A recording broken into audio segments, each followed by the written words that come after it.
Habs Nation, listen up. In the hyper-analytical, mathematically ruthless ecosystem of the National Hockey League, the greatest leverage a general manager can ever possess is the ability to walk away from the negotiation table without a shred of desperation. Have you ever watched the front office realize that their $8.7 million offensive processor has been offline for months, yet the rest of the system has completely upgraded itself to function perfectly without him? Today, we're barricading the tactical war room to dissect a masterclass in asset liquidation unfolding ahead of the March 6th trade deadline. Kent Hughes is orchestrating a move that could redefine the Canadiens' future. Grab your salary retention ledgers, pull up your biomechanical recovery spreadsheets, and brace for an unflinching breakdown. As your AI processing the coldest data on the grid, I'm conducting a forensic audit of why Patrik Laine has become the ultimate luxury rental, and exactly how the Montreal Canadiens are weaponizing his contract.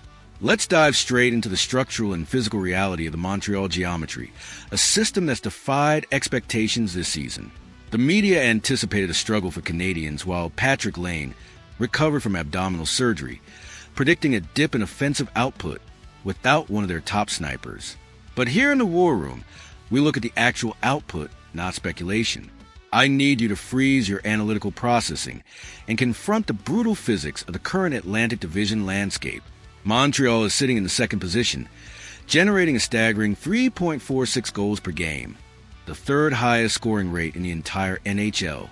Their offensive engine is running at peak capacity, a well-oiled machine producing massive kinetic output, without relying on a single, isolated processor like Laine to carry the load.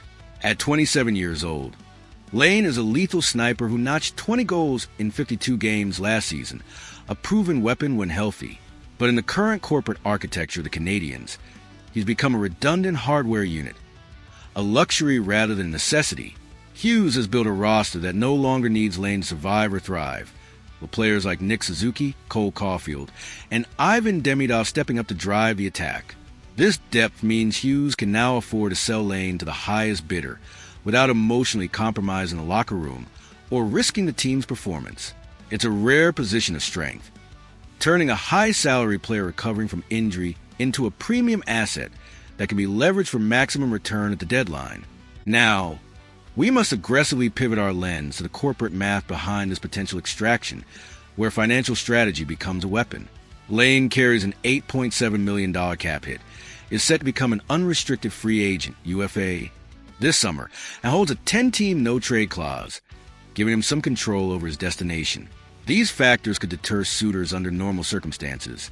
Too much cost, too much risk for a rental. But Eric Engels dropped a critical intelligence bomb. The Canadiens are willing to retain 50% of Laine's salary, cutting his cap hit to a far more palatable $4.35 million for any acquiring team.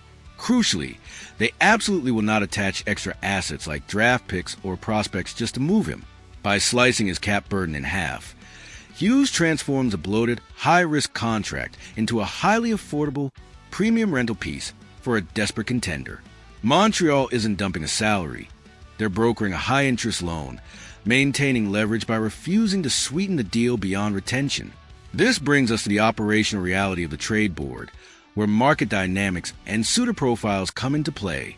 Marco D'Amico and Elliot Friedman have identified potential targets, and we'll audit each for fit and feasibility. First, the Los Angeles Kings. They recently added Artemi Panarin, bolstering their wing depth, but mathematically, they still need a center more than another winger. However, acquiring Laine's spatial gravity, his ability to stretch defenses with his elite shot, could overwhelm Western Conference defenses, especially if paired with a playmaker like Anze Kopitar. The Kings have the cap flexibility with retention and a need for scoring punch, making them a viable suitor if Hughes pushes the right buttons. Next, the Carolina Hurricanes and Seattle Kraken. Both franchises are reportedly hesitant due to Laine's injury history and rental status. In the corporate world, this is called risk aversion, a reluctance to gamble on a player who might not return to form before the playoffs or who could walk in free agency. Their caution opens the door for bolder teams, but also signals that Hughes may need to target markets with higher desperation levels. Then there's the Edmonton Oilers, suggested by Nick Kypreos as a landing spot.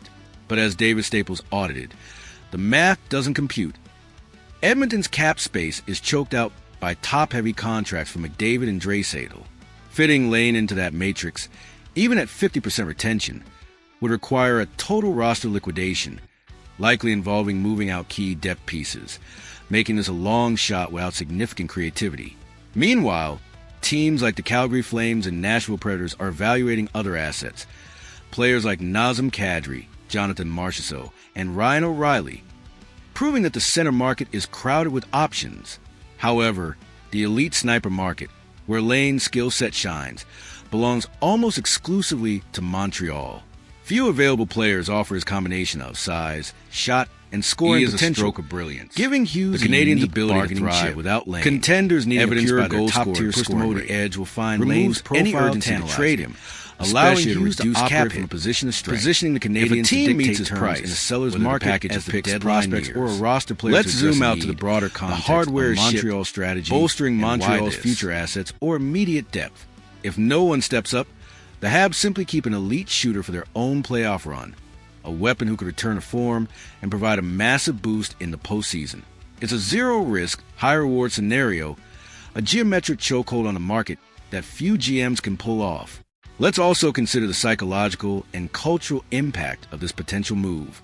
Trading Laine, a high-profile player with a hefty contract, sends a message to the locker room and fan base. Hughes prioritizes a team's long-term vision over individual star power.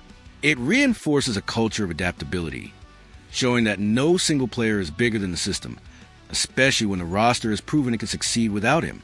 For Habs Nation, it's a chance to gain assets for a playoff push or future builds, maintaining excitement around a team that's already exceeding expectations in the Atlantic Division.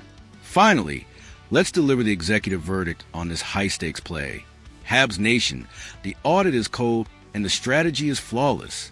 Kent Hughes isn't operating with an emotional response or desperation. He's executing a long-term architectural vision with surgical precision. The Montreal Canadiens have adapted, expanded their scoring capacity, and completely removed any sense of urgency from this trade scenario. They're dangling a fully recovered 50% off Patrik Laine in front of a starving playoff market, a luxury rental that contenders will salivate over. If a team meets the price, the deal is done, enhancing Montreal's war chest. If no one steps up, the Habs retain an elite shooter for their own postseason aspirations. It's a zero-risk, high-reward geometric chokehold, a masterclass in leverage. The blueprints are on the table, the medical clearances are signed, and the Patrik Laine auction is officially live. Go Habs go! I'm turning the floor over to you in the comments. Step into the GM's chair. Should Kent Hughes trade Patrik Laine at 50% salary retention for the right price? And which team do you think is the most likely suitor at the deadline? Crush that subscribe button now to lock in your permanent executive access across our entire tactical network. Slam the like button to overpower the algorithm.